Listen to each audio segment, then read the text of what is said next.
soki oye na wesika seke nzambe atangaki yo ya lelo. Bible ezali koloba na Psaume 65, heureux ceux qui étaient choisis dans ta présence. Et c'est mon oyo yo oponi liboso na yo. Yelongi na yo. Nzamba pona kabatu ko baya liboso na yo. Donc ceux qui yo ye c'est que nzamba lingi oya lelo. Yango foi ba kopesa pour nous merci mingi pona yango. Parce qu'à chaque jour il faut toujours le pain quotidien. Le la parole de Dieu nous recommande biso. Il faut sembler la capé pour na yango mingi. Seigneur nous ringa mana lipo solo. Lipo ezana bomoi. Lipo ezana victoire sur la mort. C'est ce que biso za na ngo bosenga. Ba sorta ma pesa tellement ebele. Même temps que Jésus a yaki akota ki sorta mapa. Ba maté oyo les traditions humaines. Alors bien attention lever les pharisiens. Mais véritable pain avec son enseignement. Yango biso to lobaka monyo ce que l'ité ya solo ezali l'ité yo ba prophète bazali ko acclamer. Na ba apôtre ezali té Matthieu bazo ko lapider. Bazana Matthieu mususu vraiment et yo kana katena ba prophète. Alors tant que je connais à n'importe tikango parce que ekotonga yo neloko moko te. Et vous allez liwa pona yo. Yango na zo même texte ozana yango dans Juge chapitre 19. Totelemi na zo bana no verset 1 tina verset 10. Je lis au nom du Seigneur Jésus-Christ.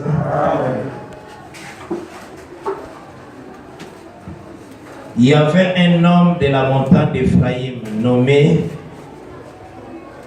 pardon, 19. Dans ces temps-là, où il n'y avait point de roi en Israël, un Lévite qui séjournait à l'extrémité de la montagne d'Ephraïm prit pour sa concubine une femme de Bethléem de Juda. Sa concubine lui fit infidèle et elle les quitta pour aller dans la maison de son père à Bethléem de Juda, où elle resta l'espace de 4 mois. Son mari se leva et alla vers elle pour parler à son cœur et la ramener. Il avait avec lui son serviteur et 2 ânes. Elle les fit entrer dans la maison de son père, et quand le père de la jeune femme les vit, il les reçut avec joie. Son beau-père, le père de la jeune femme, les retint 3 jours chez lui. Ils mangèrent et burent, et ils y passèrent la nuit. Le 4e jour, ils se levèrent de bon matin. Et les Lévites se disposaient à partir. Mais le père de la jeune femme dit à son gendre, prends un morceau de pain pour fortifier ton cœur. Vous partirez ensuite. Et ils s'assirent, et ils mangèrent et burent, eux deux ensemble. Puis le père de la jeune femme dit au mari, décide-toi donc à passer la nuit, et que ton cœur se réjouisse. Le mari s'est levé pour s'en aller, mais sur les instances de son beau-père, il passa encore. Le 5e jour, il se leva de bon matin pour partir. Alors le père de la jeune femme dit, fortifie ton cœur, je te prie, et est resté jusqu'au déclin du jour. Et ils mangèrent eux deux. Le mari s'est levé pour s'en aller avec sa concubine et son serviteur. Mais son beau-père, le père de la jeune femme, lui dit, voici les jours baissent. Il se fit tard. Passez donc la nuit. Voici les jours et sur son déclin. Passe ici la nuit et que ton cœur se réjouisse. Demain, vous vous leverez de bon matin pour vous mettre en route et tu t'en iras à ta tante. Le mari ne voulut point passer la nuit. Il s'éleva et partit. Il arriva jusque devant Jébu, qui est Jérusalem, avec les 2 ânes bâtés et avec sa concubine. Que le Seigneur a ajouté ce bénédiction aux lectures. Par la grâce de Dieu. Pour autant qu'on a vraiment malin pour la compréhension et le texte.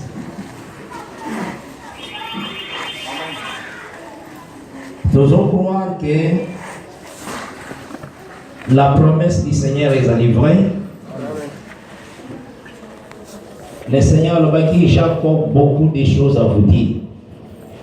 Mais vous ne pouvez pas les porter maintenant.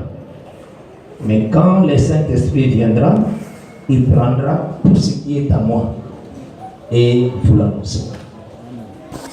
Ce qui est à Jésus-Christ, ils ont dit la loi, les psaumes et les prophètes. Le Saint-Esprit est capable. Il y a besoin de la loi, les psaumes et les prophètes. Bongo a annoncé par lui. C'est ça l'œuvre d'abord l'esprit. Oui, c'est ça.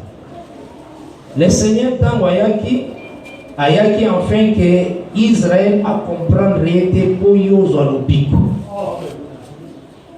Mais ce qu'il n'a pas voulu que avec ce qui va en Jean 5 à partir du verset 39 à 40 vous sondez les Écritures, vous pensez avoir en elle la vie éternelle.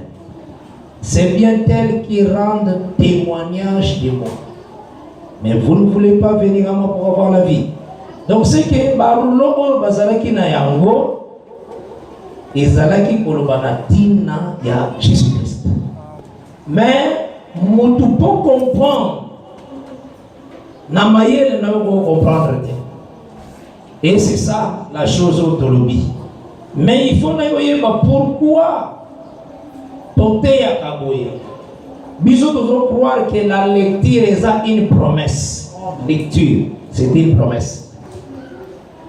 Le Seigneur appelle ce qui la lecture et pas Moïse. Maintenant, vous voyez pas Daniel. Alors, Daniel tient secret de ces choses. C'est cela jusqu'au temps de la fin. Plusieurs les liront. Donc, lecture est une promesse. Vous en avez un lire, c'est une promesse. Et la connaissance augmentera. Lecture wana yamonde Esaïe 29, 11 Zorobake. Toute la révélation est pour vous comme le monde des livres cachetés que l'on donne à un homme qui sait lire. On dit lire. Vous savez la lecture wana? L'homme qui sait lire ne parvient pas à lire. C'est cette lecture qu'ils ont promise. Donc, la seconde lecture est en réalité l'explication de la première lecture. La première lecture, tant nous avons Pessiango, les écritures nyon sont négées à Pessiango Israël, ma pesa qui salute. A Pimela qui Israël comme la makila, nzokane makila ndezangina vie. Oyo nyon so pesa qui Israël ezangi image. Donc la vie d'Israël va savoir vivre. Mouvement nyon so peuple d'Israël ezangi neti image ya makambo nzamba za nango likolo. Yango moni ezalaki quand la colonne de nuée est à likolo la nuit. Et que yango ezo kende Israël fatambo. Soki yango efandi et que Israël fatambo. Pour la côté sanini, peuple d'Israël a sa image ya makamba likolo. Talaga nengi lobo na ngesa bo. Bomoni elilingi o ndezaneti Israël. Maintenant lobo ko solo, ezaneti colonne de nuée, colonne de feu. Donc soki yango est bougé, les ombres est bougé. Donc cela veut dire peuple nion soit Israël, vie nion soit Israël, ils ont un mouvement de Dieu du ciel sur la terre. C'est pourquoi ça va l'ingater que ce qui y a ennemi, il y a bouger. Parce que c'est impossible, n'a ombre bouger ce qui corps est ennemi. Vous avez un malin? Tout le peuple d'Israël était l'ombre des choses qui étaient au ciel. Amen. Ma mouvement nion, ce sacerdoce céleste, et ça qui naissait aussi comme homme. Programme nzamba koza na ngo pour la rédemption atiaki yango pe na se na kata peuple Israël. Ozomona na tambolaki. Maintenant sikoyo faut yeba ke le Seigneur na lolenge na ene tolobaki d'abord au simba que Nzamba salelaka bato lokola bilembo na ye. Eza lokola aye apesi Joseph aloti nzoto amoni ndoto ya makambo ya likolo pe makambo ase yango nde ndoto Joseph alotaki na Genèse 37. Amoni d'abord la lune, les étoiles et le soleil. On a monaki la deuxième fois. Première fois, on a monaki les gerbes dans l'air. Donc on a monaki le kwase. Na makambo le kwase, papa fandaki baba alobagite. Les aïga na ba frère na inde ba pesaki explication balobi. Papa ya koloba na makambo eza likolo. Donc tant que batali sili kama soleil, ligne, na étoile, ne papa loba, yebo côté, na ba frère pe. Cela veut dire quand le Seigneur est comme le véritable soleil, il est ensemble avec Moïse et Élie. Hein, parce que Moïse et Élie parlaient des lèvres, le Seigneur s'est accompli na Jérusalem. Vous avez dit, Jacob a lobi, na ba frère pe. Et c'est aussi maman. Wane zalaki pona biloko ya likolo. Donc nyonso zomona Joseph alotaki wana aloti Bible mobimba. Donc étape o ezali terrestre na o ezali céleste. Maintenant pour comprendre na makambo ezali céleste, il faut Nzamba expliquer yo makambo ezali terrestre. Yango yebisaki bango na Jean 3:12. Quand je vous ai parlé des choses terrestres, vous n'avez pas cru. Comment croirez-vous quand je vous parlerai des choses célestes? Donc c'est que le Seigneur a deux parlé. Azara a parlé terrestre, Azara a parlé céleste. Parler terrestre, Ezra l'olege oyo alobi en Moïse. Nalingi bosi baloma très bien na botambo na l'olege moko faciliter vraiment compréhension na yo. Parce que on croit à ce qui est écrit. Parce que la Bible, croyez en Dieu, croyez aussi en moi. Croyez en Dieu, ce sont les Écritures. Croyez en moi, c'est l'accomplissement des Écritures. Vous avez c'est ça pour que ça dise que Bazami Balete. Croyez en Dieu, croyez en moi. Vous avez donc il faut croire d'abord à l'Écriture. Il y a un moment temps où Paul a s'Agrippa. Atunaki nalo Agrippa vana bisoma kamunyoso. Crois-tu au prophète? Donc question atunaki crois-tu aux écritures saintes? Comment on va expliquer? Vous avez la malade? Donc c'est que ça faut comprendre dans les écrits la manière Nzambe a classé. Tout ce que le Seigneur a pour ça, ils ont déjà classé dans les écrits. C'est ce qu'il faut comprendre. Maintenant, dans le d'abord que tant nous autres la Bible. Il faut comprendre que la Bible est sur la mort de deux hommes. Ce n'est que ça, la mort de deux hommes. Après cela, la vengeance. Ce n'est que ça. Donc la Bible est la foi de les mecs. Vous dans la Genèse 4. Vous avez parce que les mecs, en réalité, ils ont débattu. Ils ont débattu. Pour le diable. Il y a diable directement. Au moins, ceux qui ont pêché aux paroles, ils ont bien fait pour préparer un fer pour la ceux qui ont pêché, ceux qui ont pêché le côté colobate. Parce que faut n'avoir pas boyeke, Moussalo Kaya Zalaki Nayango, et où t'es pas à Adam. Nzamba pesa ki Adam rôle ya ko cultiver. Et ça ça Nzamba pesa ki Adam. A pesa ki rôle ya ko garder jardin. Donc les deux misala ya Adam et kende ke pa ya belle na Caïn. Yango appelle azalaki pona ko garder. Et uti pa tata. Caïn azalaki pona ko cultiver et uti pa tata. Tous les deux misala wana et na kati na bango mibale. Alors, pour que les côtés étaient qu'ils ont chanté. Et ça, c'est une erreur. Parce que Jésus-Christ, Simon Galobi, qui est à sa graine de blé. Dans Jean chapitre 12, verset 24. Maintenant, vous avez la Bible, les Andengé. Les Grecs, ils sont Lukaye. Maintenant, les Grecs, ils sont Lukaye. Vous avez la Bible, les Andengé, vraiment. Les Grecs, ils sont Lukamoto, Balobi. Bazombe Gana, Philippe, les amis Philippe, la télé, qui va en avoir le poste.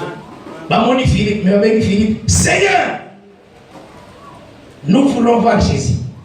Philippe a le but que Seigneur, les lois ne vont pas Seigneur. Maintenant, Philippe, on a comme pas Jésus, il dit à André, il y a ça, Seigneur, ils veulent voir Jésus. Alors, il dit cela à André. Maintenant, André n'a Philippe,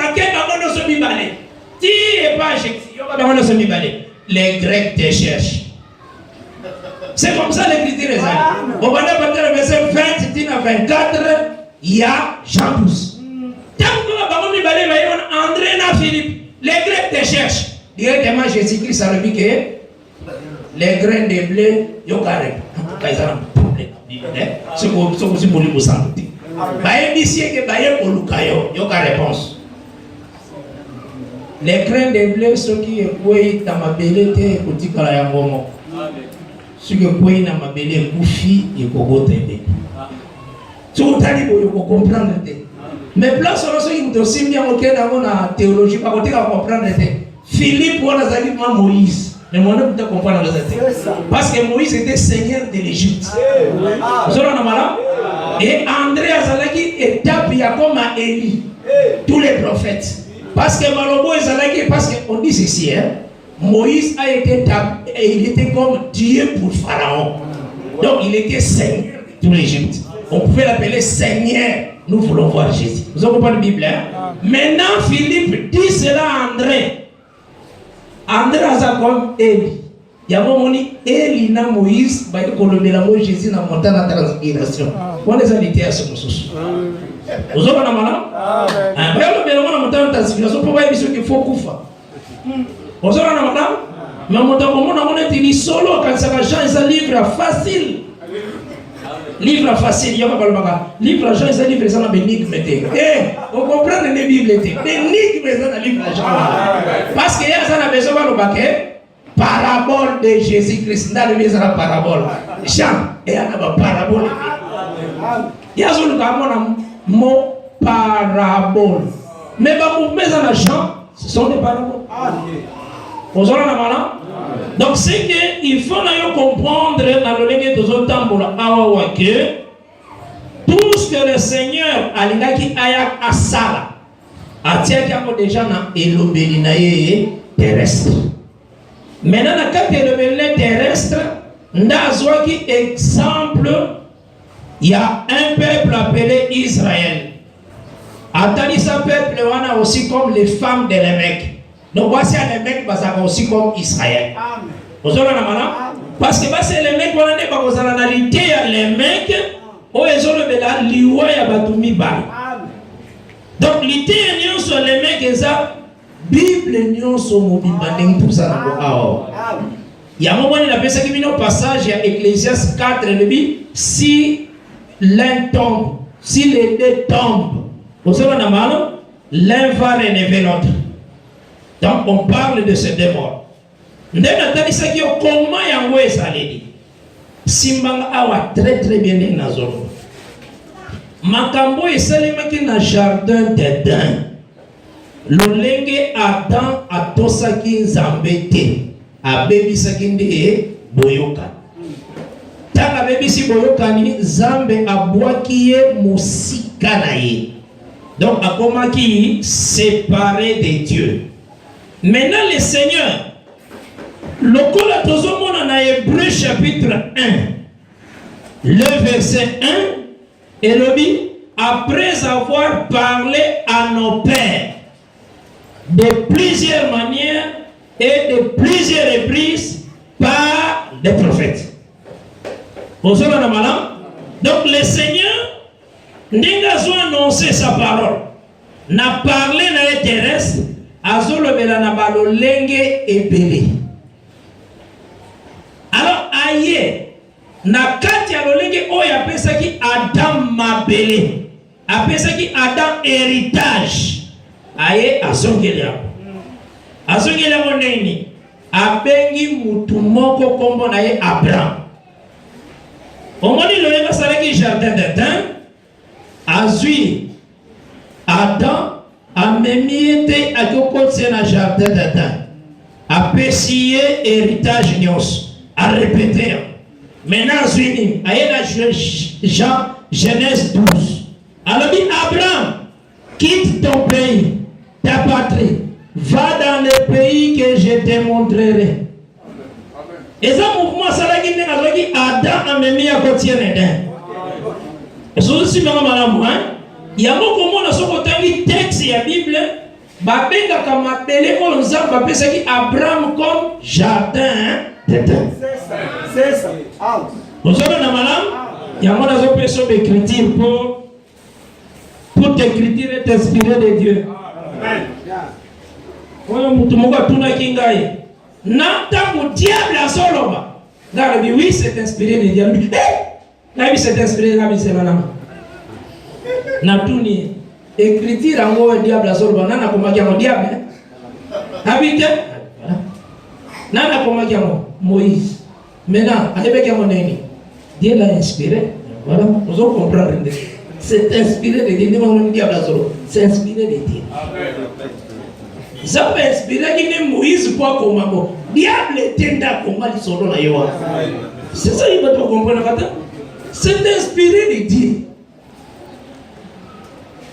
Nous sommes là maintenant. Il y a un moment où tu vas te battre mais ma cambo bino bozo sur mon nez tel ils en goulent. Quand on va ensemble et puis là na mano nous sommes plus là dans dimbolate. So la dimbola saka plus à l'aise. C'est ça. Pour les capotes milliardaires ya mabeli. Qui mia vraiment. Atomoni milliardaire, hein? Na so ki ba vione nyos. Ozomoni ka na sema kasi. Pour usana mweleki, il faut y apprendre. Pour qu'il vous telle milliardaire teke ndimela Yesu kokoma na bongo ebeli. Akoloba avant na koma na Yesu no wana déjà na zakana bongo. Donc besoin na ezate. Amen. Vous savez,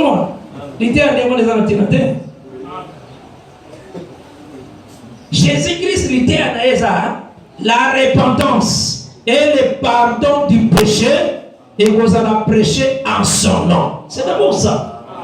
C'est ce qui était impossible pour Moutou à Sarako. À son pardon péché. Même un milliardaire, vous en avez besoin, va pécher les à la pardonner. Wana moso pagote. Yamone balobaki la repentance et le pardon du péché. Et vous allez prêcher au nom du Seigneur Jésus-Christ. Vous en avez madame? Aujourd'hui, Joël chapitre 2. Alors nous avons fait un témoignage que le pays où nous avons fait Abraham est comparable à jardin d'Eden. Je lis au nom de Jésus-Christ. Verset 3, il y a Joël 2. Devant lui est un feu dévorant, et derrière lui une flamme brûlante. Le pays était auparavant comme un jardin d'Éden. Et depuis, c'est un désert affreux, rien ne lui échappe. Donc, tant que Pessamaki est comme jardin d'Éden. Mais tant que bateau désobéit, les ambas ont frappé. Vous comprenez ça, ça va vie? Donc, la manière dont Zamba Pesaki Adam et Laura peut apprécier le monde, la terre entière, à répéter et pas il y a Abraham. Il y a mon moni ce qu'aujourd'hui, Romains 4, verset 13. N'a dit tout le temps, vraiment, malembe vraiment. Oye ba makambo zozwa. Pour matin na biso ça caché qui était. Chèque azaro azangi ndako. Et ça na interprétation et ça va chèque. Oh ba benga ba enfant de la rue. Neti moi si côté.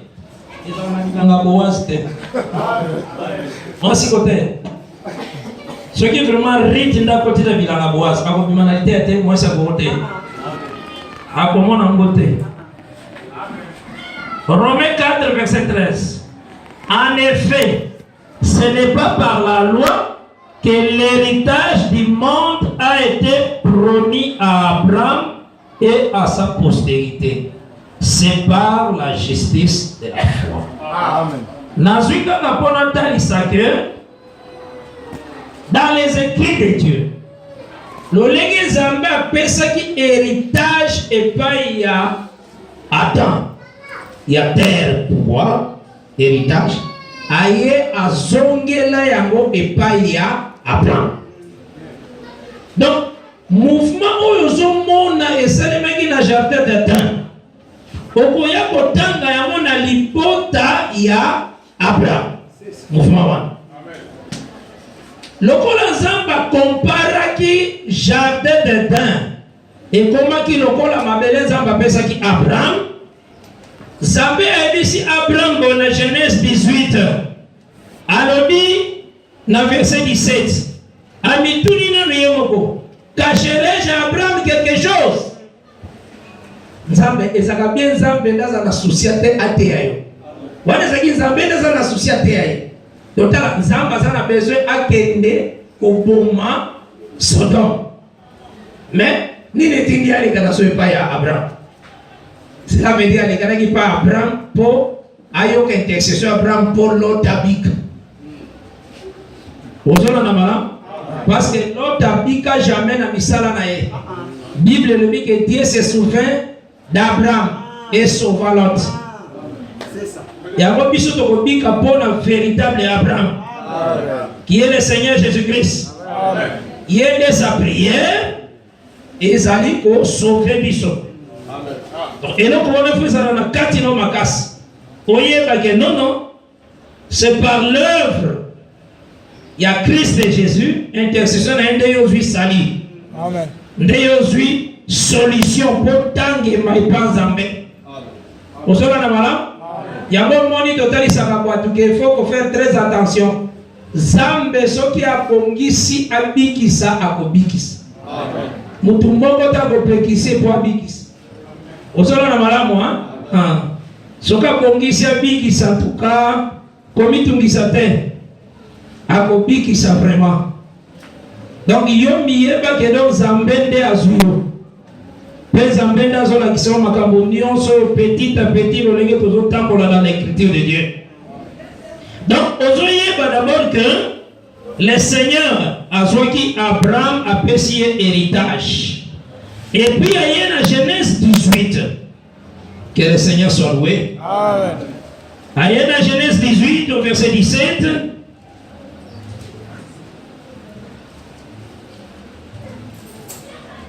Genèse 18 au verset 17. Nous lisons au nom du Seigneur Jésus-Christ.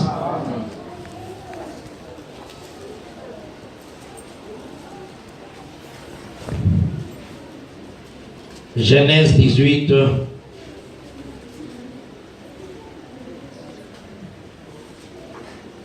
au verset 17.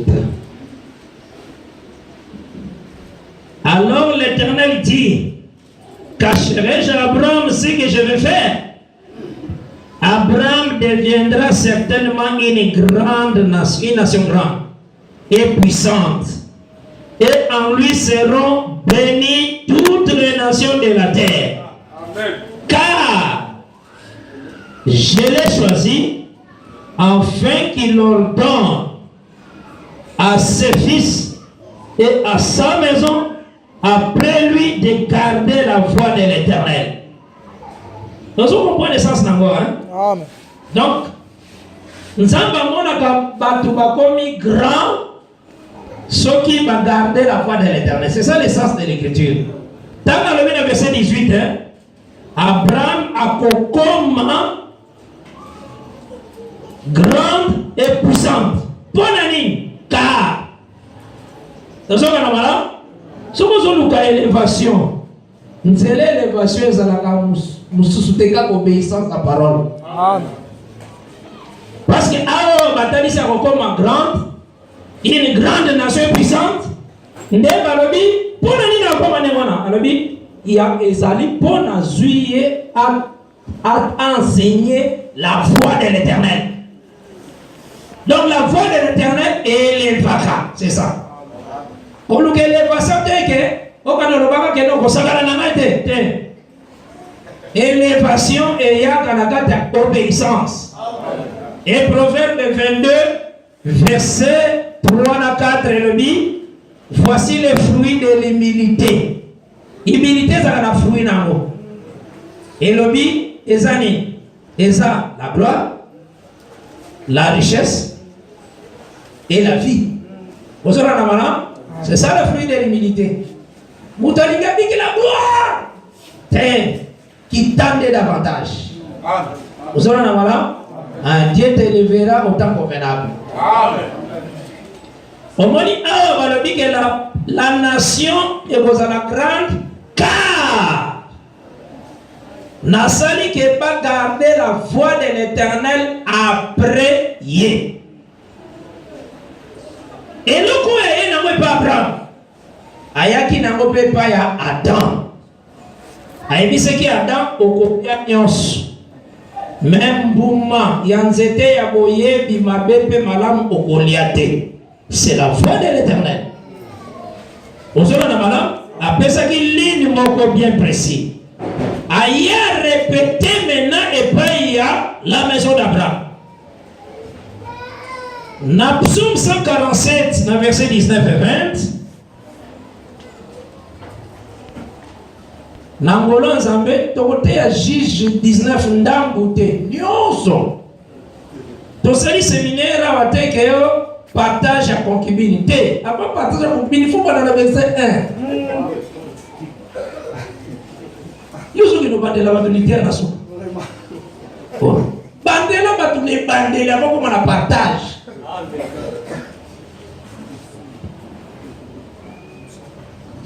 c'est très important. Parce que si vous tamboli nanga boy, to tamboli bien, donc vous comprenez le qu'on sur la kimia. Au combien de ici donc le oui et non koyo place nango yango, place nango yango, place nango yango, vous avez vraiment la kimia makas. Psaume 147, que le Seigneur soit loué. Psaume 147 verset 19 et 20. Je lis cela au nom du Seigneur Jésus-Christ. Parce que la ligne tanga boye mingi tanga mingi pour vraiment et simba pour comprendre makambo na kimia nyos. Il révèle sa parole à Jacob et ses lois et ses ordonnances à Israël. Il n'a pas agi de même pour toutes les nations et elles ne connaissent point ses ordonnances. Voilà. Donc c'est que a vu parole à Pessiango na Jacob, donc à Israël. Mais cette parole est à Israël, la parole est en réalité nini. Et ça toujours l'héritage que le Seigneur a passé qui n'Abraham. Là aujourd'hui 1 Chronique chapitre 16. 1 Chronique 16, on va lire à partir du verset 15. Tina verset 17. Je lis au nom du Seigneur Jésus-Christ. L'écriture est sur le Baboui. Rappelez-vous à toujours son alliance, ses promesses. Dans un verset 15, il y a 1 Chronique 16. Ses promesses pour 1000 générations. L'alliance qu'il a traitée avec Abraham. Ça va? Amen. Et le serment qu'il a fait à Isaac. Donc l'alliance, après il y a Katinda, il n'y a pas Isaac. À ça, il y a déjà alliance par Abraham. Là, Isaac a dit, en tout cas, Isaac est solo. Donc Isaac a dit, mais maintenant, donc il n'y a pas Isaac, Isaac est solo. Dans l'église. Comprenez la Bible, et il a érigé en Jacob en loi. Maintenant, je suis en Nyonso. Abimineti, architecte. Mais n'est pas Jacob à Tongia ou le Bolanda. Ni, quand il a dit Abraham. Nazo to comprendre bien Bible ndenge ça. Yango moni na elobeli ya bonzambe. Makambo nyonso ezoya dans la suite des temps. Nzambe asala ngonde na Abraham. On peut remarquer que Abraham ndenge Nzambe atambolaki na ye, Abraham asala 4 hôtels na vie na ye. 4. Il y a libossé ça dans Genèse 12 verset 7. Il y a mis balé ça dans Genèse 12 verset 8. Il y a mis ça dans Genèse 13 verset 18. Il y a mis ça dans Genèse 22 verset 9. 3 hôtels à salaki à libossé salaki pour na banyama. Donc à Zambot tiens de biboué d'abord. Il y a mis à salaki à monde Isaac. Moutou.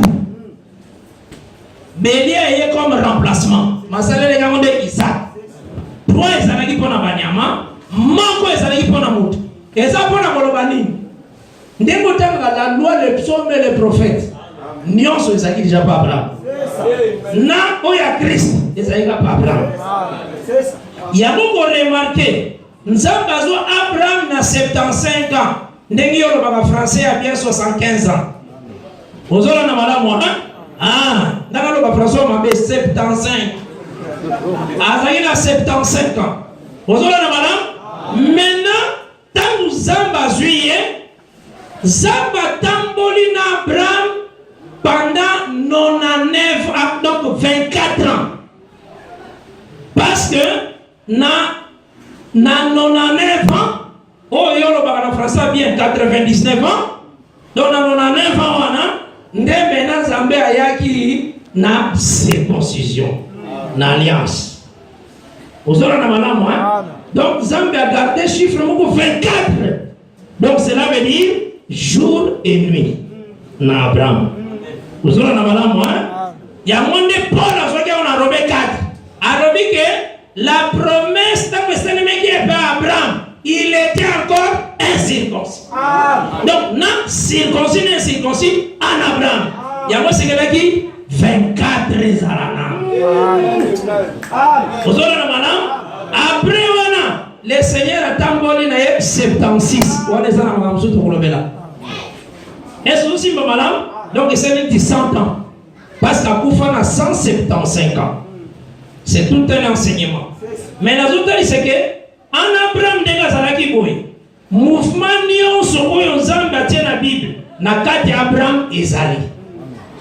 Bible totanga dans le livre de Juste. Totanga dans les familles Abraham. Prenons la Bible, lisons Esaïe. Ici Esaïe mon Abraham. Prenons la Bible, lisons Jérémie. Ah mon Abraham. Prenons la Bible, lisons Habakkuk. Ah mon Abraham. Totanga dans les familles d'Abraham. Donc Nzambe salaki Abraham comme sa propre parole. Il y a mon moni Esaïe 51 le bique. N'a pas dit verset 1. Vous qui poursuivez la justice, portez les regards vers Abraham. Portez les regards vers les rochers d'où vous avez été tirés. Abraham c'était rocher. Ce qu'on y est maintenant, même bouche na Esaïe. Na Esaïe 44, verset 8. Et le dit n'ayez pas peur, ne tremblez pas. Est-ce que est-ce qu'il y a un autre Dieu devant ma face? Il n'y a point un autre rocher devant ma face, je n'en connais point. Donc on a dit que Abraham a 51 ans. Pour Abraham, on a bien mis rocher. Il y a beaucoup de verset 8 à Isaïe 44, rocher vous soit par là, à Salagate. Naïmi Salamote, ils vont la vie que Moutouaboma Jésus-Christ, c'est ça de Moïse. Ah! Parmi Moïse était fidèle dans la maison de Dieu. Ngarbi personne ne soit na gatena ou na zolo. Ba bande. Asala na makote. Yondo so ni mosoni sa bango mema ukabo na teka. Na ebisi que tant Israël a sanaki mai. Et que le peuple va lapider Moïse. Na Exode 17. Moïse a dit Seigneur, vous qu'est-ce que le peuple est lapidé? Le Seigneur le dit que appelle les anciens. okokende liboso ya rocher alobi ngai na kotiama likolo ya rocher nani osiama likolo na rocher l'éternel wana na Isaïe kanakata alobi il est les rochers ça va atiami likolo ya rocher maintenant alobi na Moïse tu frapperas les rochers akobeta nani ça va être l'éternel po yende azibi libanga ayebisi ye bien na kotiama likolo ya libanga après yo kobeta libanga oh yango balobiki d'après notre loi il mérite akufa la loi ne fait tirer ozona na malam et yango moni Paul amonaki yango bien frère Paul vraiment c'est notre frère dans l'assemblée des saints soki nzamba sali ngolu lelo a c'est quoi soki nzamba permettre parce que aboyande ensemble na biso même sœur Marie c'est notre sœur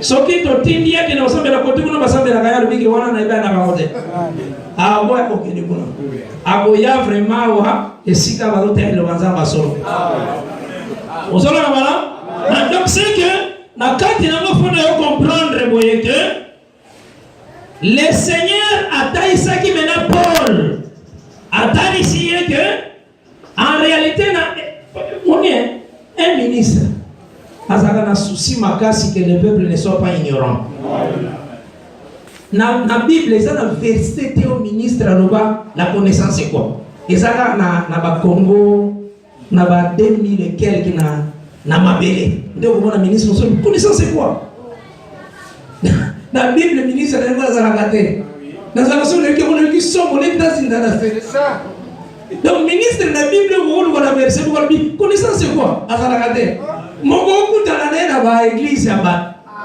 na église ya ba o ibideni okutana kuna mais na Bible azala rakate ya momoni azoba na texte na je ne veux pas que vous soyez ignorants. C'est ça, souhait d'un ministre.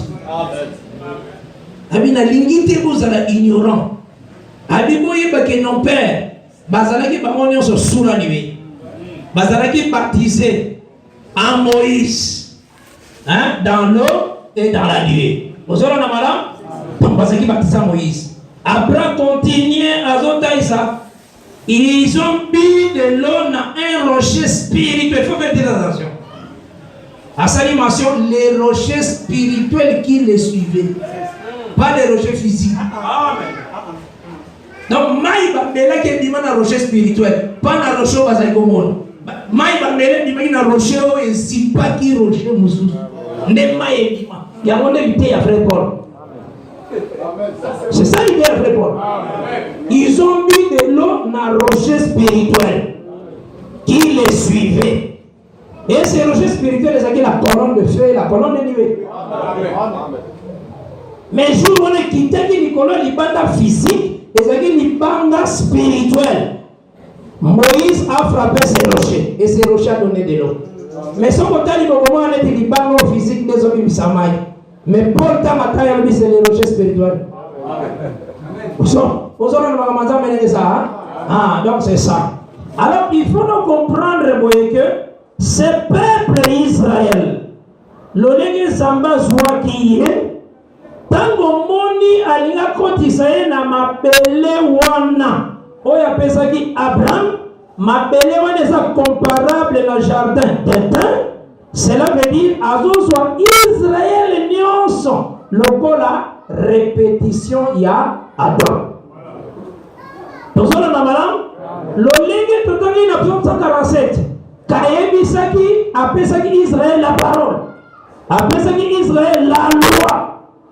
Et ça l'olenge apesa Adam la loi. Donc makambo yo akosana na kata Israël ezande kofongola makambo ya Adam. Osona na Bible ça. Bon, il y a un moment où il y a celui-là qui dit non, likambo et salema qui n'a l'air, il y a Ézéchiel. Israël, tant que nous avons ça, azola qui s'arrête à la désobéissance, il y a Adam. Vous avez demandé les alliés, hein? Le coup là, Adam, parce que Bible est le par la désobéissance d'un seul, pas désobéissance à Batebele. Donc la désobéissance, nous c'est la désobéissance d'insecte. C'est ça ce qu'il faut. Nous sommes en Israël a tout cité. À quel bon, c'est par la désobéissance d'insecte. Vous comprenez la Bible, c'est comme ça. Donc, tant que vous entendez l'écriture, comme on a dit, David, avant aya kokoué sa Goliath, abundana nuna banyama ya sorte mibale, lion na ours. Vous savez na malam, banyama wana nde bazako tungisa bergerie na ye. Mais ye azalaki na rôle nini, soki nyama ya mabe aye po toucher. Enani brebis na ye akangi ye, akoluka lolenge arretire na guerre. Alors ceux qui n'y a pas à s'adresser contre eux, à dévorer. Il y a un problématique dans un esprit de Dieu. Pour la sacaso, n'a qui ne compte place par lion basalité. Ok, ne compte place par lion basalité. Où est ça la Bible? Les gens qui peuvent servir sur l'instruction. Les gens qui peuvent prophétie pour aider du saut. Parce que lion na oursoana est une grande captivité Israël à Kéda. Et telle c'est la grande captivité à Adam. Parce que nous avons dit qu'Adam, qui est poussière, au la poussière. Cela veut dire qu'il y a une séparation. Si on dit poussière, cela veut dire maille au ezalaki, Nicolas poussière et l'ongwe. Parce que la mort c'est une séparation. C'est ça la définition de la mort. C'est une séparation. Vous savez, normalement, ni les sous et yaki nanzoto wana. Et ça qui avait soufflé. Mais souffle ensemble tango yaki et l'homme devint une âme vivante. Donc souffle tango yaki et comme ici comme âme. Vous avez la moi. Donc or Moïse dans une définition âme. Dans Lévitique 17 verset 10 et 14. Alors l'âme c'est du sang. Voilà la rousse à Bible. L'âme c'est le sang. Donc les gens qui biloko mibale oyo Adam perdra qui poison la poussière. Oyo esalaki que âme se manifester na vapeur to esalaki koya likolo ya terre. Yango nde kanamaki na poussière ekomi argile. Donc ezalaki mariage. Ekomi argile nde nzambe asalaki ndako argile. Alors aye atindi ki poussière et se marier d'accord wana atindi ki esprit se marier d'accord et komi âme. Osona na madame. Donc l'esprit est à la canette yango tindi kaka âme. Dieu jugera les âmes. C'est ça la Bible. Balobakate esprit qui pêche c'est l'esprit qui mourra. Bible l'âme qui pêche. Donc, ce qui est rédemption, vous avez la rédemption à âme et vous avez la rédemption à corps. Vous avez la madame? C'est ça la Bible. Il faut que vous ayez la fière, la litundu, pour que vous ayez nos paroles. Donc, c'est que, dans le cas de Nayango, et c'est que le Seigneur, le lenge oya salaki ba makambo, et c'est que qui a zongisa Adam na kati ya Israël. Donc via Israël et Adam. Vous avez Israël et Adam. Au moins Israël a vendu beaucoup d'Égypte. Après Israël a compté beaucoup de makasi sous na Babylone. Des esclavagismes quand on a miné ne balobela. Poni balobela on gade. Les apôtres a montré sa mort dans l'âme et mort il y a corps. Est-ce que c'est madame la Bible? C'est ça. Attention, on est là, Jérémie, au temps d'Ézéchiel. Il y a la Bible, il y a vu ça dans la Bible. Celui qui aujourd'hui chanté, Masanga Kolo Asala, Batunyo son a fait, Babelate. Attends, on a un souci. Mon frère, Masanga y a bien salé. Batunyo son a verset Zate, Oyo, Bamela, Bamono son a fait. Pour ceux qui sont là, ils sont dans le monde d'éclater. Et vous, à la terre, il fallait qu'un coordonnateur ne pas goûter. Bon, vous allez coordonner, fait. Un coordonnateur n'est pas Nicodème, ailleurs de lui et pas Jésus. Alors, Rabbi, Rabbi, nous savons que tu es un docteur venu de la part de Dieu. Ayo kolobangwa na mulini mena tamla te ala kote asa kuteke sama sanga bi mutu mo utakusa na makamyo sali vile masuka utipata bete yoga na farisia zote mwane donc akutaki ne ngala bike yoga ne malobaki omoni ngane na ina buto ngamuka atende na kute na ba bisusu batika ni bona lobike nous savons donc c'est la vie nango ne otalo na buto na ba ninga na batika ni bona biso nyoso tundi mangala biso mais tant que teno to ba tie diga aux engagements, mais tant que tu n'as pas fait, mon Dieu,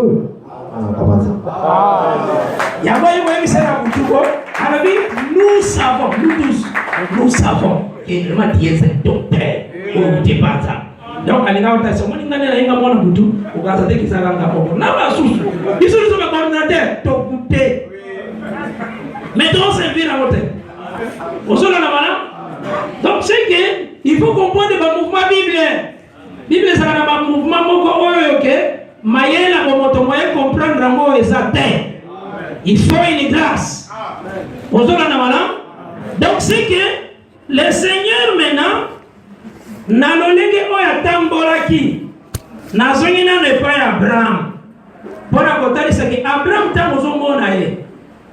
Paul tamatali Abraham tolobelaki yango lobi. Ki Abraham azalaki na bana mibale. Mais sauf que la Genèse 25 au tapé. Mais Paul a dit que nous ne pouvons pas nous parler. Paul a dit que deux montagnes. Sinaï et le Bédamabélé, na Sion et le Bédamikolo. Paul a dit ça. Sinaï et Zangamboya Gar, Sion et Zangamboya Sara. Mais le Cameroun est celui qui n'a pas Abraham.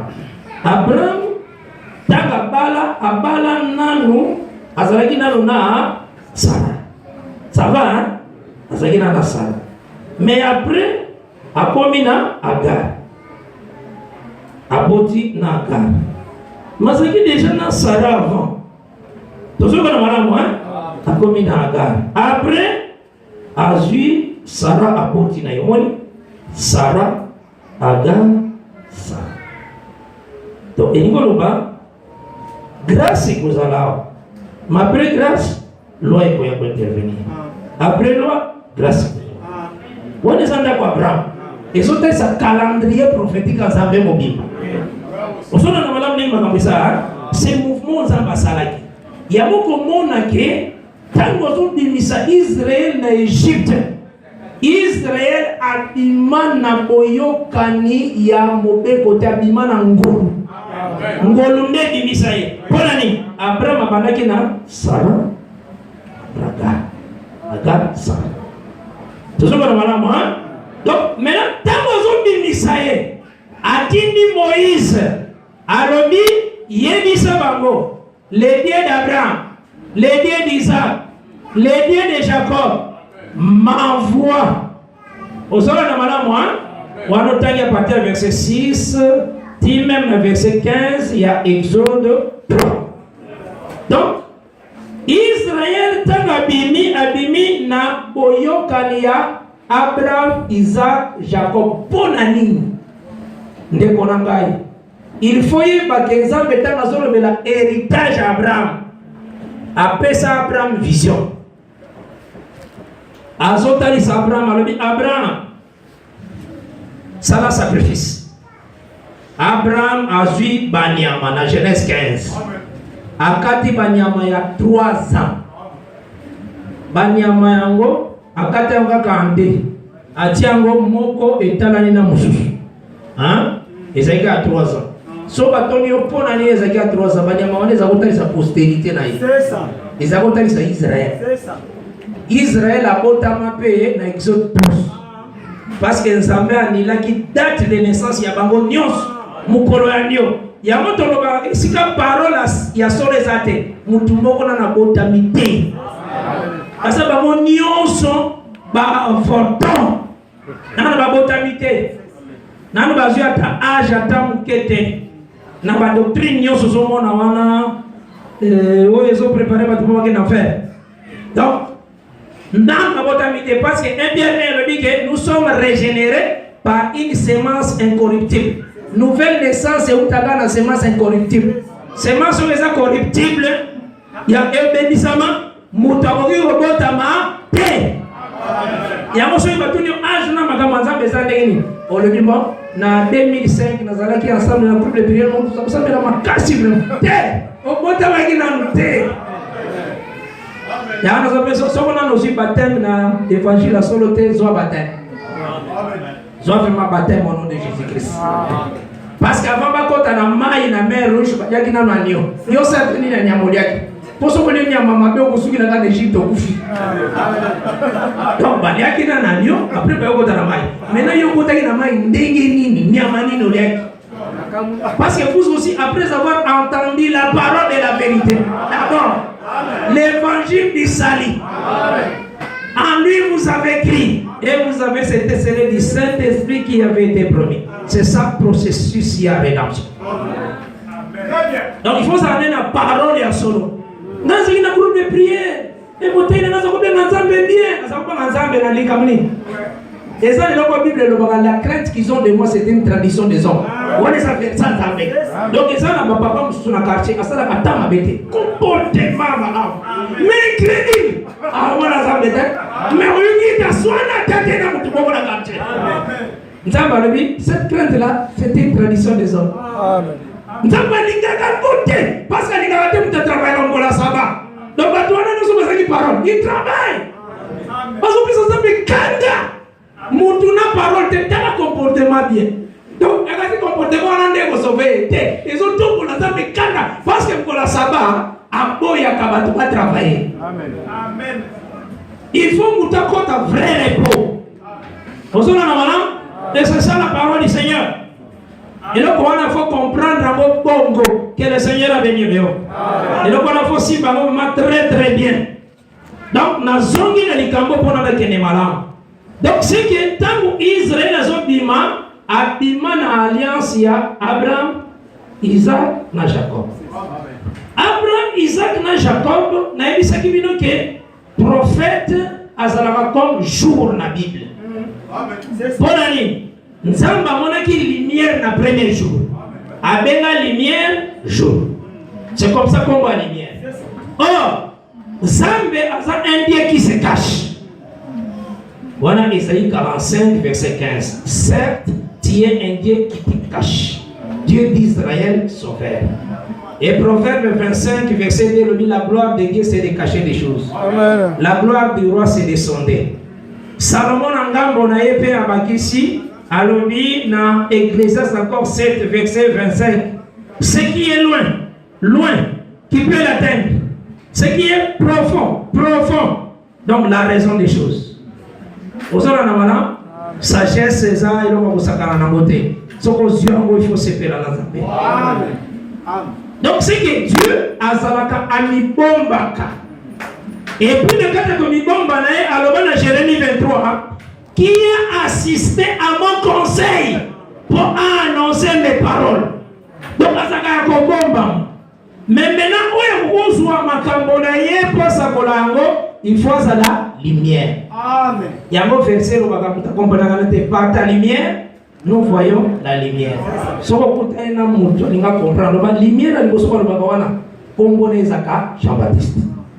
Vous avez lumière ou la nuit balèze dans la version en Jésus. Vous avez un verset. Au PC Isaïe 42.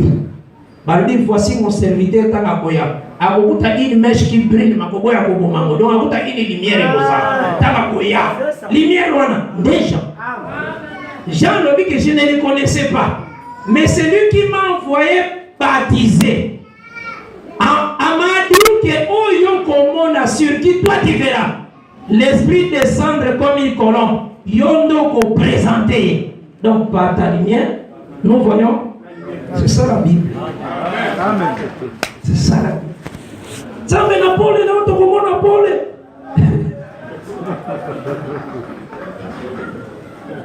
Paul est là, il bosse ça. Esaïe 42. Et là, na Paul est mauvais dans Esaïe 42. Les serviteurs de Dieu beaucoup d'amour. À quoi il fait ça à côté. À côté kamo. Il y a un monde qui est pas mon aïe. Ozora na mana. Petangwa robaka na deuxième fois André Bayokaki. Pe balanda que Jésus. Vous avez voilà l'agneau de Dieu qui ôte le péché du monde.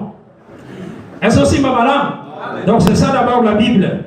Donc maintenant, il faut comprendre que Israël, le Seigneur, a bénéficié par l'alliance d'Abraham. Cette alliance-là est une alliance inconditionnelle. Et une alliance à grâce. Et c'est aussi ma malade. Et une alliance à 3 personnes. Il y a Abraham, Isaac, Jacob. Maintenant, dans une Chronique 16, Abraham, Isaac et Jacob. Oyo nyonso nazanga na Juge 19. Vous comprenez maintenant? Donc, lelo nazolo bela mingi 5 jours oyo Lévite asalaki na ndaku ya bokilo na ye. Aussi maman. Bible banda et le dit que va retenir rien à nous 3 jours. Nous c'est ça qui est ensemble. Après va retenir encore 4e jour. Après 5e jour. À partir du 5e jour, à l'église sur côté dans la tête en d'agoûter. A dit non, pas d'ima. Donc pendant 5 jours, dans la tête en d'agoûter caché. Pour ça qu'on a mal à moi. C'est ça. Maintenant, nous avons 3 jours on a liboso. 3 jours on a besoin de retenir rien. Et ça, Abraham, Isaac, Jacob. Dans ce sens, c'est alliance. Tout aussi, maman là? Amen. Ah. Dans une Chronique 16. Ah, on a confirmé que Abraham, Isaac, Jacob sont des prophètes. Nabani dans verset 20. Nabani même dans 19. J'ai dit au nom de Jésus-Christ. Et Chronique 16. Ils étaient alors peu nombreux, très peu nombreux, et étrangers dans le pays. Et ils allaient d'une nation à l'autre. Nabani dans verset 20. Il y a un Chronique 16. Et d'un royaume vers un autre peuple. Mais il n'est permis à personne de les opprimer. Et il châtia les rois à cause d'eux. Je pense que les dit d'abord. C'est Abraham. Ça va? Ne touchez pas à mes soins. Et ne faites pas de mal à mes prophètes. Au moins, ces prophètes, ils ont déjà dans verset 14 puis dans 16. Abraham, Isaac, Jacob. Ce sont ces 3 prophètes. Bangwana basa comme 3 jours. Omoni tangu Lévite ayenda kuona souci les alini. Alu kaloleke azwa mwasi a ramener yé na montagne. Nelema mususu ayaki avec l'alliance. C'est ça l'essence. Il y a pour ramener. C'est l'alliance qui ramène. Donc si maman moi, oye zongi sakamote pas zambe et ça boyokai. Et c'est le comme souté. Yango asalaki na maloba ya ko ramener 3 jours. Kala maloba ko ramener. Kala maloba ko parler na cœur. D'abord 3 jours. Tozo kana malam. Mais salaki toujours tant oya salaki na ndaku bazomo ya bimalibanda.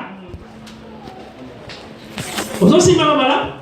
Yango même Moïse alobaki na Exode 33 la kisanga gloire na yo. Il y a ceux qui se disent Moïse, personne ne peut voir ma face. Donc, et l'homme qui n'a gloire. Ça va? Ah, donc autant qu'on a toujours petit à petit par la grâce de Dieu. Maintenant, qu'est-ce qui se passe? Tant le peuple d'Israël est emboli dans le désert, il faut que le peuple d'Israël est Adam. Ça va? C'est Adam. Zambazu tambola. Si Nathalie sait que suki nyonso ya Ezekiel ezalaki nde Israël. Suki nyonso wana Ezekiel considéré Zambé. Suki wana nde Adam. Ozona na mala. Maintenant suki nyonso wana nde batu nyonso na mabele. Nde suki nyonso ya Ezekiel. Maintenant suki nyonso wana Ezekiel akolongola yango akopesa ngo na balance. Oui, batu nyonso mabele mon côté azalaki ko mérité azala na vie tous tozalaki mort yango première étape mais ntango apanzaki basuki na ye atikala na ndambo akangisa ya mpona baécriture na bord effectivement ozona na malamu ndenge alobi donc ata panzi abandi kotambola na Abel comme Bethléem kotambola na Enoch nde tolobaki na Hébreu 11 lolenge moko patamboli na Abraham ozona na malamu Abraham aza lié na bord effectivement est-ce que vous savez malamu parce que na pesaki bino nombre 15 verset 37 à 41 na bord effectivement toute la loi ezalaka alors la parole ezalaki liée avec chevelure moko ozona na malamu Dieu a rejeté toute la terre, mais a joué un peuple à s'agir avec la parole. C'est ça la Bible. Est-ce que vous avez madame? Maintenant, ce mouvement-là, il y a un monde qui moi, c'est à Bethléem. Bethléem. Bah, présentant la maison de père, il y a un père ou Moïse. Parce que nous avons Genèse, c'est ça Moïse. Genèse, c'est Moïse. Hein? Le père, c'est celui qui engendre. Dieu a renfermé tout le monde dans la loi. En fait, ça la miséricorde dans Moutunios. C'est ça, Romain. Et aussi, madame,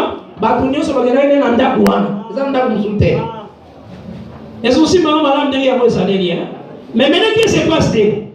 Tangu bakomi na Sinaï, Zamba sepeli kopesa bango jour mususu. Parce que bazaki d'abord la jour la grâce. Ça va? Babima sans effort na bango. Est-ce que vous savez madame moi? Tangu babima, les gens invité à Mogo, tokote so inzaba sungi. Eza que tangu babima ko bima na bango tangu babibi, loko les amote sepeli ba grâce. Na kata ko bima na bango, okomona ke bakipa likambo ba leprete. Hein? Ordonnance à lépré, il y a quand la deuxième année, dans le nombre. On les a dit, tiens, mon Dieu. Tu as remarqué que Jésus est là, dans lépré, dans le Tazabi, mais ça va ensemble. On est marqué quand la lépré, ça va qui violer la table à Jésus. Vous aussi, maman, et là, il tient, mon Dieu. Est-ce que vous avez madame? Na sorti avec l'agneau. Bakotanga avec les lépré, ça va. Abokende kaka des attentes à Ngolu. Mais maintenant, qu'est-ce qui se passe? Le Seigneur a y coupé sa parole maintenant la loi. La loi a cocanisé l'homme appelé Moïse. Donc Moïse, c'était notre jour. Donc ma Bible a 3 jours Mogo et Tambusi Bango. Vous savez, madame? Tant que comme il a Sinaï, 4e jour est ajouté. Et c'est le moment où vous comprenez. Donc Moïse, un jour prophète. Jour est un prophète. Vous savez, madame? Autant qu'il est qui balobi, dans Psaume 118. Ouvrez-moi les portes de la justice. À partir du verset 18. J'entrerai, je célébrerai tes louanges. Après balobi, voici la porte de la justice. Yango moni ndeko tolinga kemingi. Frère il faut mende a comprendre la Bible té. Il faut que ça me la pona ye soka benga na bika aboya bika. Il faut que ça me la pona balobi ke soko moni ebele ya moninga kwena libulu luka partout le monde bimisaya. On dit que c'est quand même le terre. Hein? Ça il y a quand même loi, mais ça va vendre, mais il faut qu'il y ait davantage. Ceux qui basent en Zambie, bah vous allez comprendre. Hein? Bah vous allez bima na kati ya liwa. Mais ceux qui Zambie a sebé n'était pas Zambie n'est à Ponaka. Ceux qui sali miséricorde ya oya lingi, sali miséricorde. Ceux qui a poni ko sala miséricorde, pas kaye. Yenda sala ka grâce. Aussi ma madame, tout temps pour la terre na misona. Donc c'est que na kati nango il faut le comprendre moyen. Ce qu'on suit maintenant, ouvrez-moi les portes de la justice. J'entrerai. Yoka maintenant. Na psaume 24, balobi, porte éternelle, élevez vos linteaux. Que les rois des gloires fassent son entrée. Yoga l'ifo. Incrédulité, élevez-vous. Mensonge, et tu voilà que vous avez ceux qui vous tuent dans Zambaye, comment dans Zambété. Vraiment, incrédulité, c'est la porte éternelle. Vous avez monté son monté. Vous avez monté son monté. Vous avez incrédulité, la porte éternelle. Yoga, David a voulu la porte. Maintenant, il va dire que voici la porte. Maintenant, il y a un combat à la porte. Comment peut ça la porte à combat? Le dit, la pierre qu'on rejetait, c'est qui va tisser. Vous avez un malin? Donc, c'est que porte va combattre dans le pierre. Ça va passer par la psaume 118. Va continuer. Voici les jours que l'Éternel a fait. Donc, porte, c'est tout un jour. Vous avez dans la Bible, les alliés, hein? Porte un jour, Moukolo. Comment on a mécrédité? Moukolo, on a la lumière. N'est-ce Jésus-Christ, à un jour et à grâce. Vous avez dans la main? Il faut comprendre. Il y a des Ngolu, Moukolo Ngolu. Donc, c'est que, il faut que la porte éternelle, c'était des prophètes. Ceux qui bango va lever balento, le roi Fakota ça la entraînaille. Vous avez la c'est toutes ces écritures les apports éternels. Ceux qui ont fait Christ à côté. Vous avez aussi moi, c'est ça la Bible. Donc c'est que ce qu'on suit au Dali Deutéronome, chapitre 5, verset 1. Deutéronome 5, verset 1. Wana Moïse a rappelé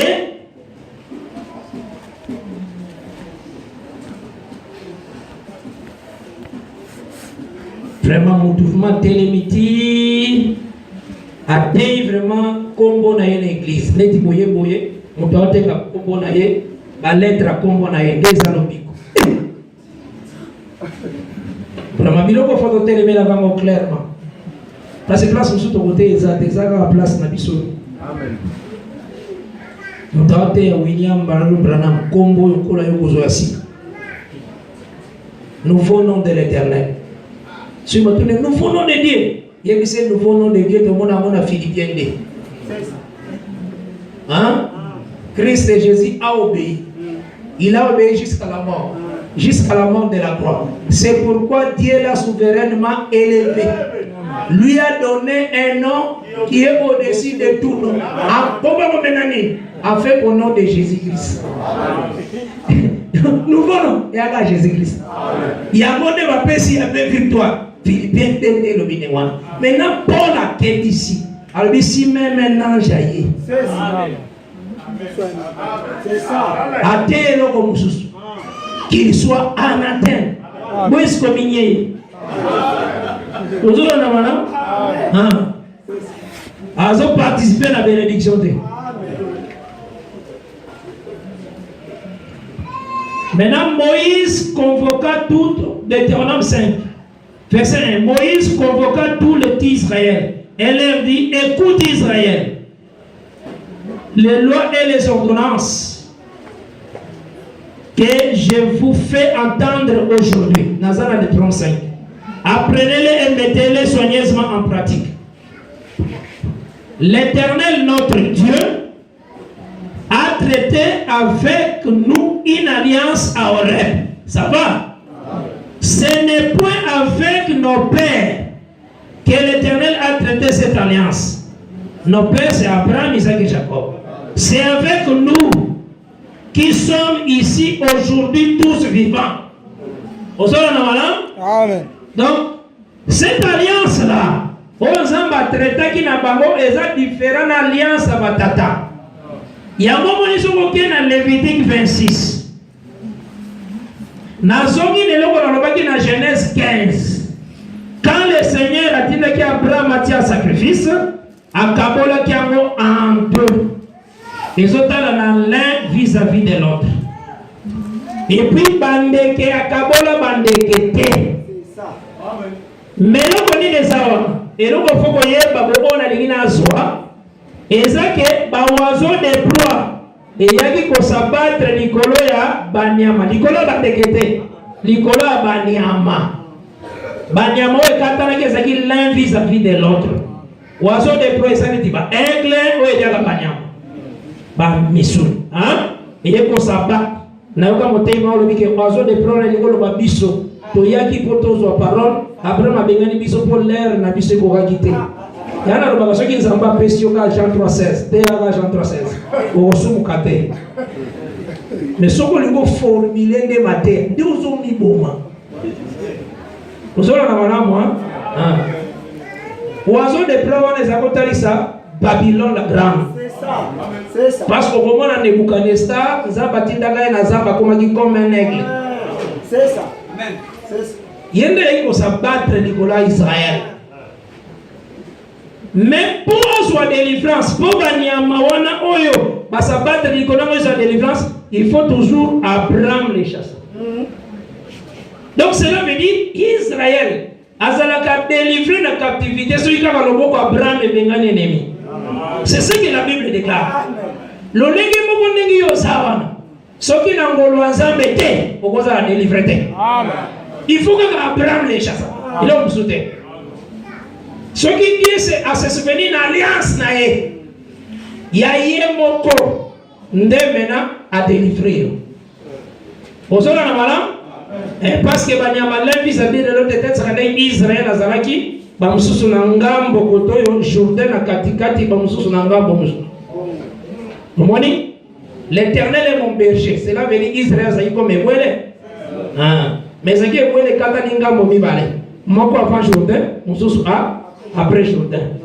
Vous savez la c'est ce qu'il faut comprendre. Mais mais pourquoi ça l'objet? Il faut Abraham les chasses. Il faut que ça se souvenir on a vu Abraham. N'est pas quoi ça a délivré. C'est selon Genèse 15. Vous savez la il y a mon moni.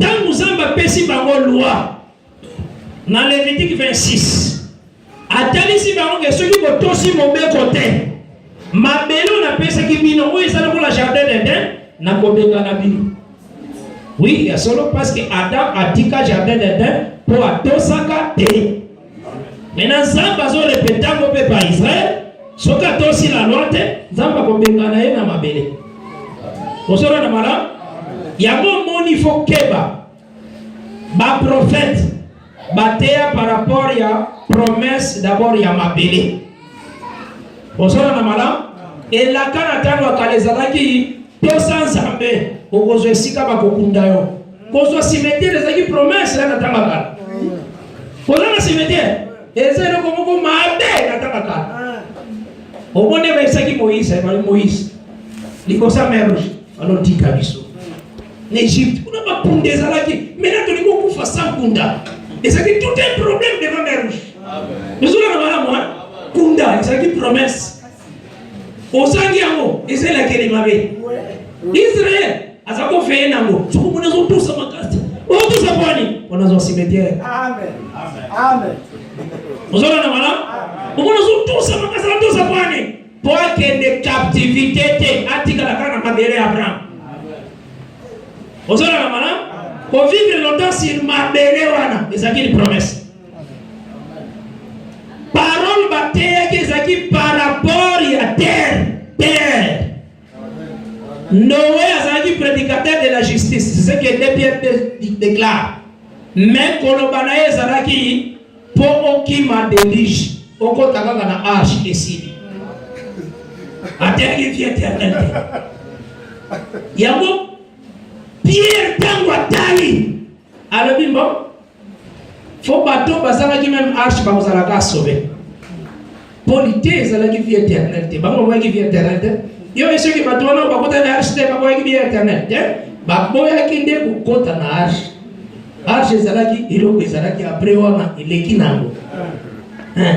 Il y a un moment, le temps Christ a couffé quant à la chair, mais quant à l'esprit. Accueillir con rapidité, au côté de la arche. C'est ça. Oui. Polité, ça dit vie éternelle. Moïse Nzamba lobby, donc nous avons 3 journées de marche dans le désert pour la fête de l'Éternel. Yamwana. Josué pas sur un peu de côté à terre. Yamwana n'éviter. Matin, la maman s'est dit bon. Non, mais il est éternel. Jésus-Christ. Ce que Dieu dans Jean 8. Avec si tu crois ma parole, tu ne verras pas la mort. Au moins, juif, bazaki jusqu'à là pour douter na Jésus nanga mona bango que Jésus aza na démon. Nanga mona bango ne bango sa kotala. Mais maintenant jour Jésus a dit bango que si tu crois à ma parole, tu ne mourras point. Maintenant maintenant nous savons que tu as un démon. Maintenant nous allons tailler vie éternelle. Tu comprends de ma langue. Tu as un démon. Pour lui dire tout ça la langue. Tu comprends hein? Parce qu'on était à vie éternelle. Dans la Jean 8, verset 51, tant que Jésus a dit qu'il vie éternelle, les équipes troublent. Est-ce qu'il y a plus grand que notre père Abraham qui est mort? Isaac, prophète, vous ont prétendre qu'il y a nani. Parce que mon nom se bat, il y a un bébé, mais pas pour faire. Il y a un nani. Donc, maintenant. Donc, tant que tu vas vie éternelle, tu vas comprendre, oui, tu comprends maintenant que vraiment on a un démon. Polité, on a tout ça dans le côté. Vous avez la madame? Ah, c'est ça. Faut que la Bible m'acasse. Parce que dans Genèse 6, ce sont les fils de Dieu. Ne pas mon qui les filles des hommes, comment qui belle.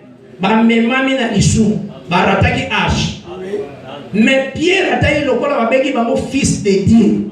Il faut s'en sauver. C'est moi sans ensemble sans jagater. Amen. Il y a un ami non, ça va que n'a pas rapidité bango. Il y a un ami qui dans 1 Pierre 4 le dit que l'évangile a été prêché aussi aux morts. C'est ça. Les lotés à purgatoire que sont au coup final dans l'issue pour la que nous rapidité les lotés. On a dit par rapport il y a alliance qui terrestre. Vous avez un madame, dans le moyen de céleste, à rapidité, il y a Bongisaki pour ma côte à la carte de céleste.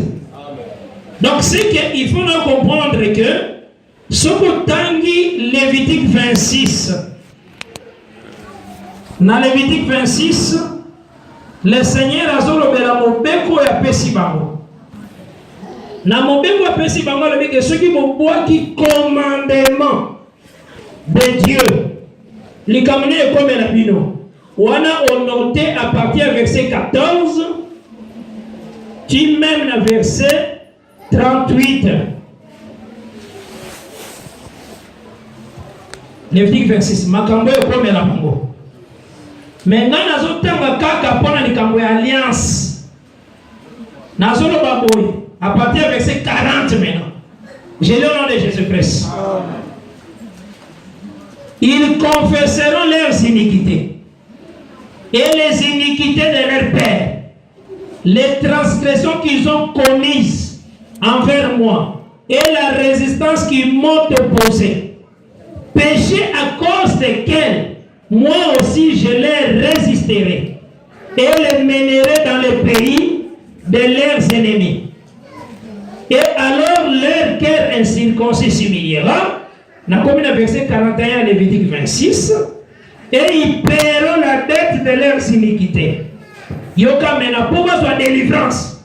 Verset 42. Je me souviendrai de mon alliance avec Jacob. Je me souviendrai de mon alliance avec Isaac. Et de mon alliance avec Abraham. Et je me souviendrai du pays. Donc, pour Zambé a délivré Israël. À ce moment-là, dans ces 3 hommes. On peut faire des différences. D'âge en âge, 3 hommes qui ont la Kanisa. Donc, à Kanisa, l'alliance, il y a 3 jours. Vous savez, on a mal à moi. Nous allons continuer. L'alliance, on a dit, il y a un peu Jésus. Il y a un peu Jésus-Christ, Nazaraki. Soka Monio, on dit, à Golomate, que c'est lui aussi. Celui-ci aussi est le fils de Sem. Celui-ci aussi est le fils d'Abraham. Parce qu'Abraham a sa racine, commencement. Vous avez la madame? Le pays sera abandonné par eux, dans le verset 43, et il jouira de ses sabbats, pendant qu'il restera devant nous dévastés, loin d'eux. Lumière a fait Maxama vraiment. Et ils paieront la dette de leurs iniquités parce qu'ils ont méprisé mes ordonnances et que leur âme haït mes lois en horreur. Mais lorsqu'ils seront dans le pays de leurs ennemis, dans le verset 44, il y a Lévitique 26, je ne les rejetterai pour ta point et je ne les aurai point en horreur jusqu'à les exterminer, jusqu'à rompre mon alliance avec eux, car je suis l'Éternel leur Dieu. Je me souviendrai en leur faveur de l'ancienne alliance. Aux hommes en balobi soki alliance moko nouvelle et déclara comme sous ancien. Aux hommes en tant alliance il y a désert et comme ici il va dire comme ancien. Aux hommes en tant que Jésus qui s'est fait l'alliance par l'œuvre de la croix, et on a payé combien ça y a ancien. C'est ça Hébreu 8. Il y a bon délai. Dans le mise à se souvenir d'une ancienne alliance, et cette alliance il y a Abraham, Isaac et Jacob. Maintenant, on va dire qu'il y a Horeb.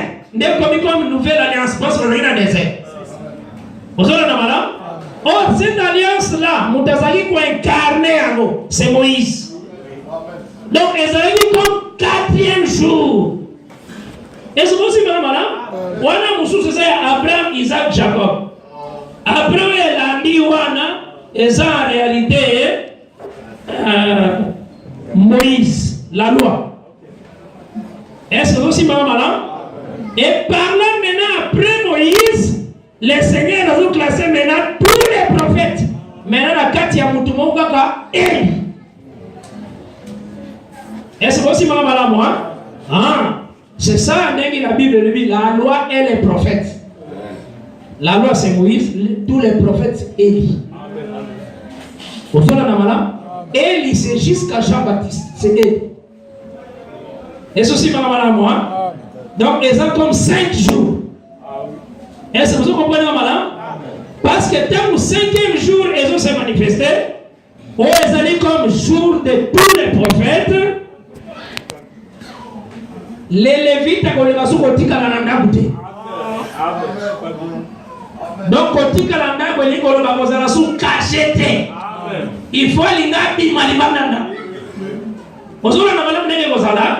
Tant baliki rola papa na c'est Moïse. Alika toujours ko bomba nzambe. Abimisaka yete. Atika la ikoloba teke kinde te. Yazo bomba kaka. Omoni rola loa il faut la kaka. Amen. Quand le Seigneur va faire la loi, au moment où montagne c'est Deutéronome 4, autant il y a parti à verset 10 de la 12. Moulini makas, donc Zamba mi bomba kaka.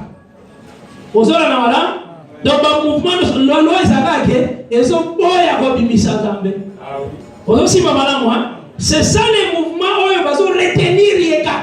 Mais qui na 5e jour va dire non, comme il m'a dit Zalakaka. Ah non, faut la bima. Abi faut la bima. Donc comme il m'a en réalité, c'est le 6e jour. C'est ça. Oui, parce que jour n'a Bible bandagana soir. Coucher à soleil à jour moko et Zalaka bébé à jour sous. Et ce soir na malam, si banga malam aw. Parce que 5e jour ils allaient en réalité la 4 à Élie. Parce que la Bible nous présente aussi comme Moïse et Élie. Hein? La loi et les prophètes. Maintenant, remarquez dans Ésaïe chapitre 40. Ésaïe 40. Donc, ce que l'on a le par la grâce de Dieu. Dans les gars qui ont tant d'aboué, nanga ilongo po, ozala quand même na siki. Ya makambango.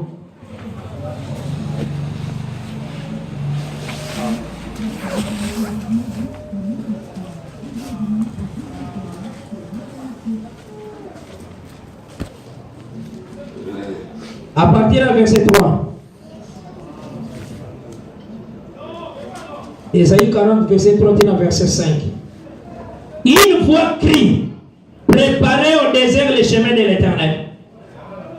Aplanissez dans les lieux arides une route pour notre Dieu. Que toute vallée soit exaucée. Que toute montagne et toute colline soient abaissées. Que les coteaux se changent en plaine et les défilés étroits en vallons. Alors la gloire de l'Éternel sera révélée. Donc alors les Lévites sortiront de la maison. Toujours dans la maison, tant que vous et concam, vous et vous comme clôture pour parce que la gloire de l'Éternel va dans sa propre face. L'exode 33. Montre-moi ta gloire. Le Seigneur lui, personne ne peut voir ma face. Ça va? Donc la gloire de l'Éternel, c'est la face de l'Éternel Yemoko. Mais vous allez révéler qu'au bima, ceux qui voient les autres dans le désert, si vous savez. Voilà, c'est tout un jour. À ça comme 5e jour. Vous savez là, donc Élie, à ça comme 5e jour. Donc on reçoit Moïse, Élie. Et c'est aussi maman là, tant que Élie, Jésus a clôturé la Jean-Baptiste. Tant que Jésus aussi ça vous là. Parce que dans Jean chapitre 1, tant qu'on va poser quelques questions, aux ananes, pour que ne répondre à la parole, et dit le prophète, il y a le dit, je ne suis pas le prophète.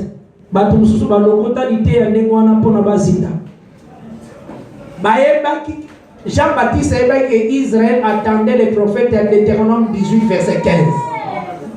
Moïse a promis que l'Éternel vous suscitera d'entre vos frères un prophète comme moi. Il y a des Israël à causer. Moi, j'ai chance à la présenter comme prophète et athée. Mais Jésus-Christ, ça va qui? Bon, qu'il y ait un homme bien habillé. Oh, il y a la maison du roi. Bon, qu'il y ait un prophète, plus qu'un prophète.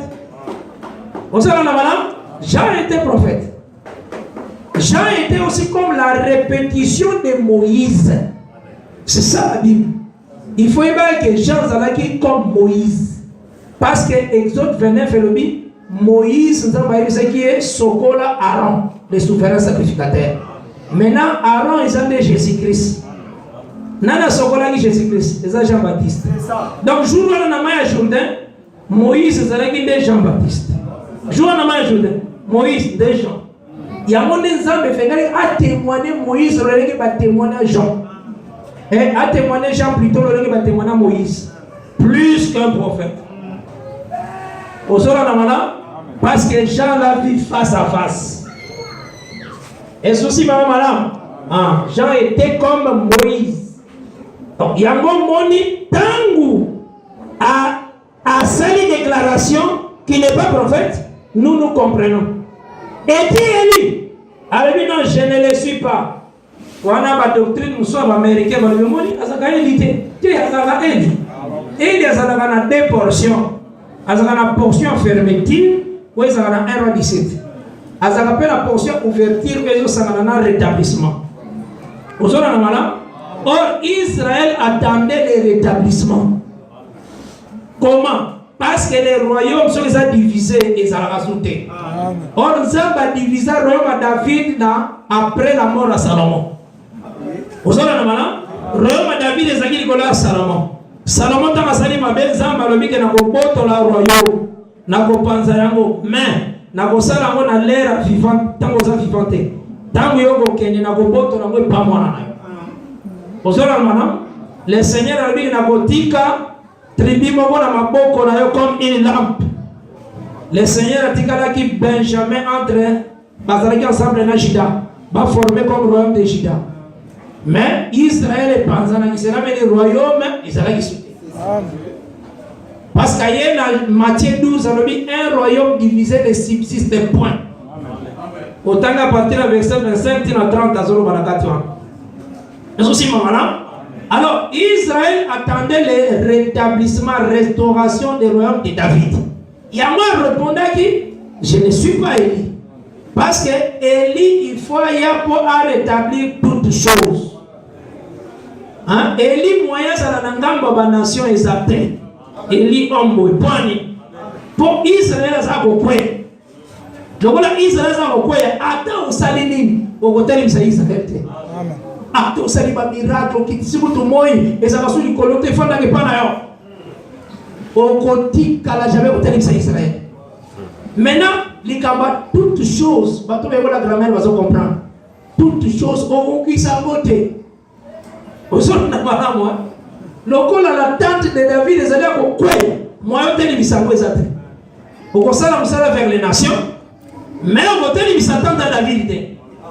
Est-ce que vous avez un il était Élie. Mais Élie, où il y a pour ça la présentation, le ciel fermera pour Israël. Se fermera pour Israël.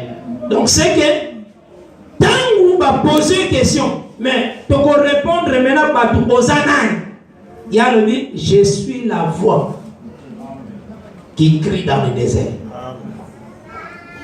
Au sein de à répondre par rapport à Ésaïe 40. Or, la voix qui crie dans le désert, ce qui y a gangi, nasima na yango, ne levita kumimanda. Donc, si la gloire de l'Éternel sera révélée. Cela veut dire qu'il est caché. Donc, si c'est que ça qui est caché. Dans le 5e jour, les autres sala moussala. Ce qui y a signé, hier va se manifester. Amen. C'est voilà pourquoi les Lévites, à Kokaki, qui sont 5e jour, 6e jour, à la Gadana, à l'Arabie de sa Bible. À Kokaki, qui sont 5e jour, il fallait habillement. Mais quand vous avez bima, faites attention. Azobima, ensemble aussi avec moi Sinaï. Vous savez, quand vous avez bima, c'est Jésus qui se manifeste. Là maintenant, concubine a commis nous autres à Jésus. Amen. Elle a commis maintenant nous autres à Jésus. Pour l'année, à Botamaki comme Israélite. Parce qu'Israël c'est Adam. Vous savez, elle a commis, concubine maintenant commis Israël et commis cette chair. Parce qu'Abima qui comme proche parent. Donc, tant que Abiminda, concubine, on est comme une autre, on a eu au mari à Otaki. Est-ce aussi ma maman là? Ah, au moins, tant que Abimi, on a serviteur à l'émission qui toque na kota Jémi. Alors, il n'a aucun été vers les étrangers. Oui, au moment où Jésus a dit qu'il était vers les étrangers. Qu'il n'était qu'à vers les brebis perdus d'Israël. Il va aller où il y a un juge 19. Et quand Lévite a y allé, il n'y a pas de frère. Il faut que tu aies ça bien. Dans la Bible, il n'y a pas de frère. Jean chapitre 1, il dit, elle est venue chez les siens. Amen. Vous appelle Lévite, dans la Bible, à quelqu'un pas frère. Mais au moins, Lévite, pas frère, Bayamba était. Parce qu'elle est venue chez les siens ne l'ont pas un récit. Il y a moins de chagrin. À téléviser la place publique, Moutabo Yambaye Azate. Maintenant, il y a un vieillard. Un vieillard. Donc, il n'a pas rejeté par les hommes, mais choisi et prêché par Dieu. Voilà. C'est bien, c'est bien encore. Vous savez,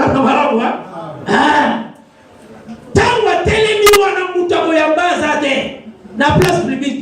L'écriture est sur le paquet, les vieillards vivent les Lévites.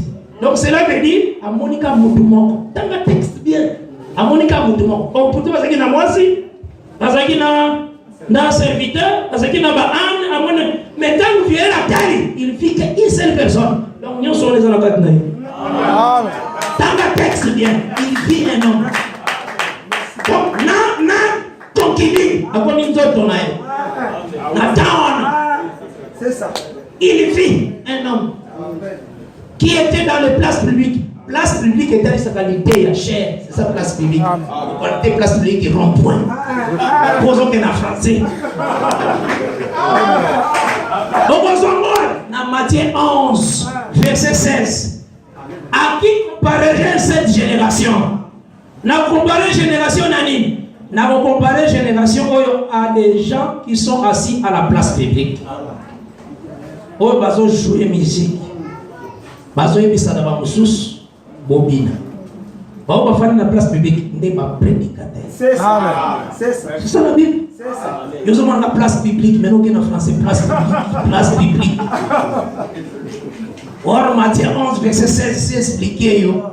Et ça on a combien de trompette dans la place publique. Vous savez na wana?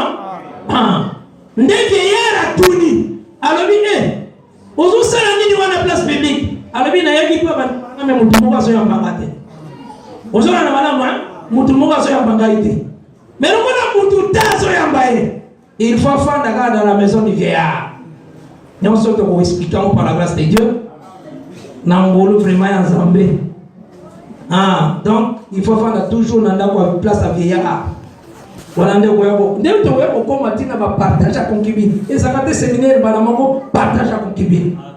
Et ça vraiment faiblesse, c'est mon limo et parce que mon limo sans de vous est capable à au fond. Et ça tête c'est mon limo sans de comment. Mon limo sans de maintenant mon limo sans de partage. Mais pour nous on se coca cola. Sans tenir mon limo sans. Vous allez voilà. Il faut épais ça bisoma lecture naïe. Parce que l'enseignant est en déhé. Il est en déhé. Mais il y a qui est dans la place publique, mais il y a qui est en déhé. Merci. Vous allez comprendre la Bible que le Seigneur n'a pas mon enrichissement.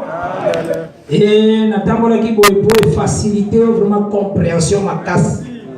Et que vous voyez point par point, nous avons tambo. Et vous avez la facilité, vous voyez que non.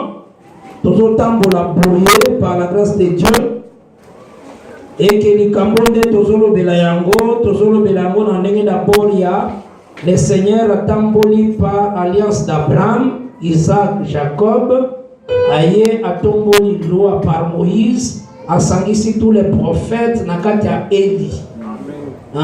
Nde suka ba prophète d'abord na batu boyezala qui Jean-Baptiste ou comme la voix de l'Éternel comme 5e jour comme 5e prophète.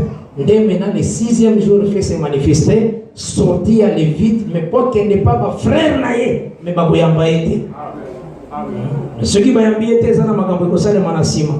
Par la grâce de Dieu tout autant ngo maintenant bien par la grâce de Dieu lobi lolenge le Seigneur a copé ce biso mokolo.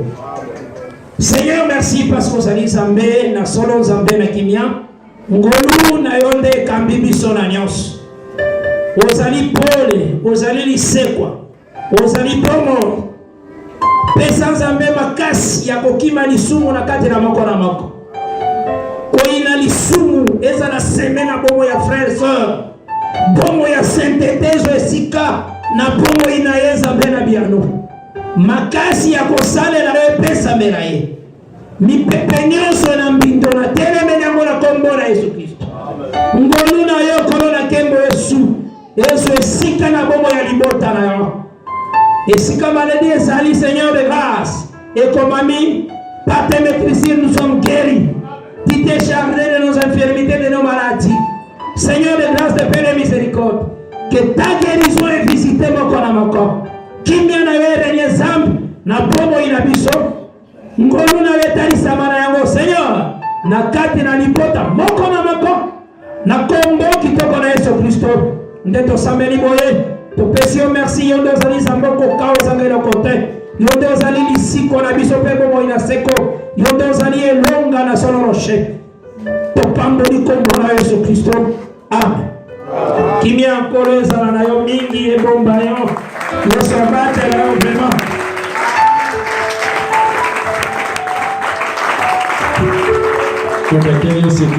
Kwa